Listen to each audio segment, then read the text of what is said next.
object and holding it, touching it, and thinking through it, and like, oh, we're actually talking about climate.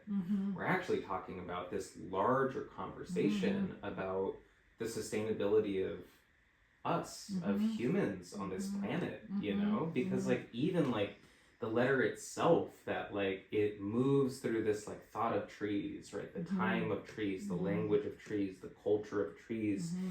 And then it shifts into this very like, are you human? Have you made something for someone, right? And even that little line of have you made something for someone, I think of the thread.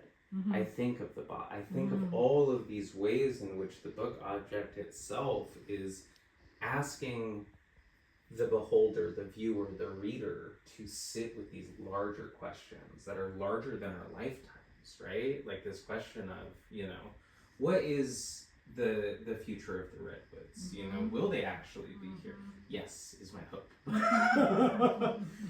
But I'm just like, I'm so inspired again by like just being able to be in the presence of these things, and where I'm like, this is a forest. Like you have made a forest out of this.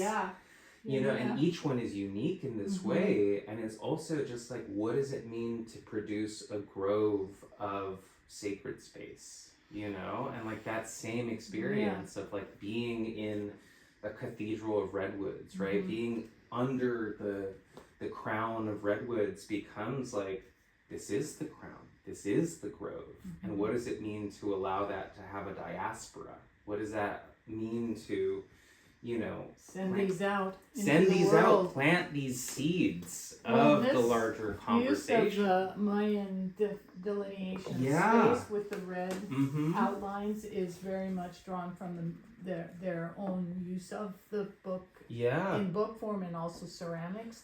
But and I have no question in my mind about why it's there. It's calling out spaces wherein it's attend to this body of information is here, it's right here. And so these aren't discrete bodies of information, but and they flow together, and even that's something that we know that no, nothing's discrete, right? And well, and this heart of the redwood energy that we were talking about, you know, like even now I'm like, it's so much more cosmic. Like there's such a cosmic element to this of like, you know, at the heart of the redwood, is that the heart of, you know, the cosmos? You're suggesting there's a light. A light from inside of the red, which if you've ever seen a redwood, you know, like it's there. And before the wood dries, once it's been cut, there's this golden color. And then it dries, and eventually we see it as it ages into this beautiful gray. Right. And then it has the lichen growing on it. The same lichens that grow on the living tree grow on the board. Well, and I love how lichen has come into this, right? Like even these greens, the lichens, the fox itself, like and you know, just like the lichens themselves as being this unique organism, right? Like that little clump of lichen took 20 years to become that little clump of lichen. And for me also, it's just like, I still can't get over this movement of the fox.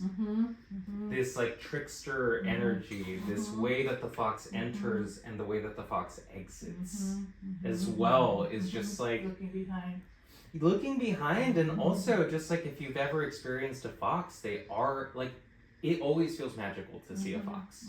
It always feels like there is this spirit, this like, and this communication. I would call it this intelligence, and so the fox that resolved here on the title page, it really is looking at you with these eyes that are, you know, white eyes, looking at you, and there's a sort of an assessment going on, and so it's not just snarky, it's actually assessing you, right, and calling you to a sense, in this form, to follow this discourse. And the fox is kind of being, you know, this ancestral keeper of knowledge, this keeper of like there is this energy that's coming through, and like I just, again, like the more that I sit with the object, the more that I just like take it in, the more that I'm like, my God, this is like so much more than a collaboration between us, rooted in a letter, rooted in these conversations, but it's actually like there is this ecology of futurity that's coming out of this work now. And again, like for me, it's like the uniqueness of each cover, the way that there is this, I never knew you could take a redwood out of the forest. You know what I mean? Like it's and to see it outside of that context, it's like there are these like little vessels of like necessary knowledge, these necessary questions, right? And yeah. So this graphic